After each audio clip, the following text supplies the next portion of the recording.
बिस्मिल्लाहिर्रहमानिर्रहीम। शुरू करता हूँ अल्लाह के पाक नाम से जो बहुत बड़ा मेहरबान नहायत रहने वाला है। दोस्तों, बहनों, भाइयों, बुजुर्गों, अस्सलाम वालेकुम वरहमतुल्लाहि वबरकातुहू। हम आपको मुस्लिम विरसे और इस्लामी स्कॉलर्स और मुबनी इस वीडियोस की एक सीरीज में खुशामदीद कहते हैं। और आज हम इस वीडियो में अबू सहल अल कही की स्वर्ण हयात को बयान कर रहे हैं।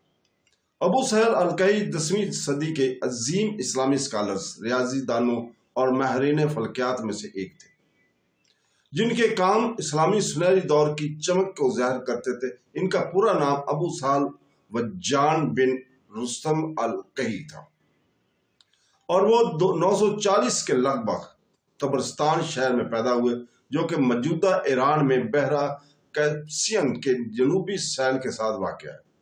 यह खित्ता अपनी मुतहर्रिक सकाफती और फिक्री जिंदगी के लिए जाना जाता है और इसने इस्लामी तहजीब के इब्तदाई सदियों के दौरान कई अहम उलमा पैदा किए हैं। अलकई एक ऐसे माहौल में परवान चढ़े जहां साइंसी तहकीकात, फलसफा और मजहबी स्कॉलरशिप सबको बहुत ज्यादा अहमियत दी जाती थी, जिसने इसे सीखने के लिए अपने असूल की तरगीब देने में मदद की। छोटी उम्र में ही से कही ने रियाजी और कुदरती अलूम में बहुत दिलचस्पी जाहिर की। आखिरकार वो एक हुनरमंद ज्योमेट्र और आला साज के तौर पर नुमाया हुआ। वो मुश्किल हिंदसी मसाइल को हल करने में अपनी महारत के लिए मशहूर थे, खास तौर पर वो जो मखरूती हिस्सों से मुतल्लक है कि कामल मैकेनिकल आलात की तामीर। इसने बोंड खानदान के दौर में काम किया, एक फारसी शिया खानदान जिसने जदीद दौर के हुक्मरान उलमा के ईरान और इराक पर हुकूमत की सरपरस्ती के लिए मशहूर थे और फक्कई को इनके दरबारों में अपनी तहकीक के लिए एक मुआवन माहौल मिला। अलकई का नाम बगदाद शहर से बहुत गहरा ताल्लुक है, जहां उन्होंने बैद दरबार के मुअज़्ज़ज़ उलमा में से एक के तौर पर खदमात अंजाम दी। बगदाद इस वक्त भी इल्म और सखावत का एक अहम मरकज था। अलकई का ताल्लुक माहिरीन फल्कियात और रियाजी दानों ने के एक हल्के से हो गया, जिन्होंने नजरियाती और इल्मी अलूम को आगे बढ़ाया। उन्होंने ज्योमेट्री पर बड़े पैमाने पर लिखा है। इन मसाइल को हल करने और उससे पहले यूनानी रियाजी दानों जैसे और इनको हल जो नहीं किए थे, इसके काम ने तख्लीकी और तकनीकी महारत दोनों का मुजाहरा किया और बाद में इस्लामी दुनिया और यूरोप के स्कॉलर्स ने इनका मुताला किया। अलकई की सबसे नुमाया खिदमात फल्कियात और आलात साजी के मैदान में थी।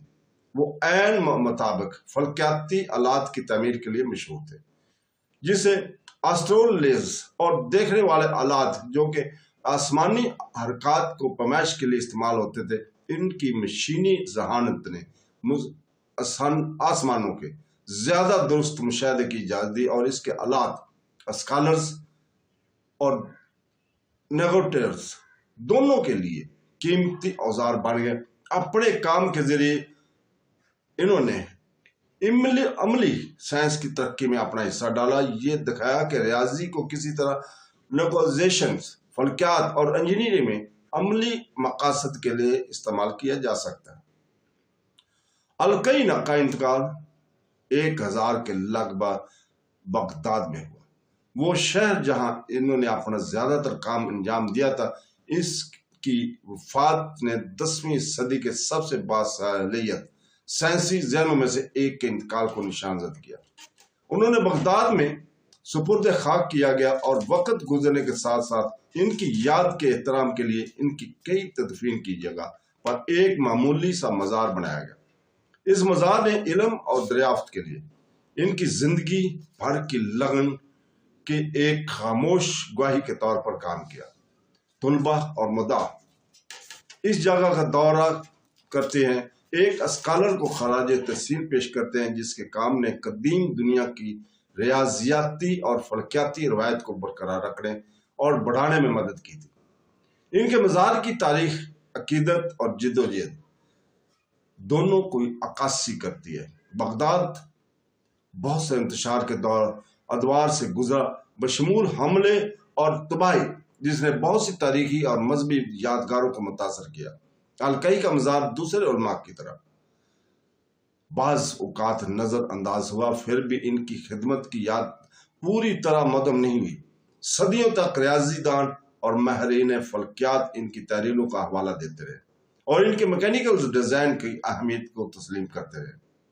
اس طرح ان کا مزار نہ صرف تدفین کی جگہ بن گیا بلکہ اسلامی سنہری دور کے علماء کے لیے پائی جانے والی عزت کی علامت بھی بن گیا۔ آج الکئی کو اسلامی سائنس کے علمبرداروں میں سے ایک کے طور پر یاد کیا جاتا ہے، خاص طور پر جیومیٹری اور فلکیات میں ان کی کامیابی کے لیے۔ بغداد میں ان کا مزار اگرچہ اولیاء اور حکمرانوں کے عظیم الشان مقبروں کے مقابلے میں سادہ اور اکثر نظر انداز کیا جاتا ہے، ایک گہرا معنی رکھتا ہے۔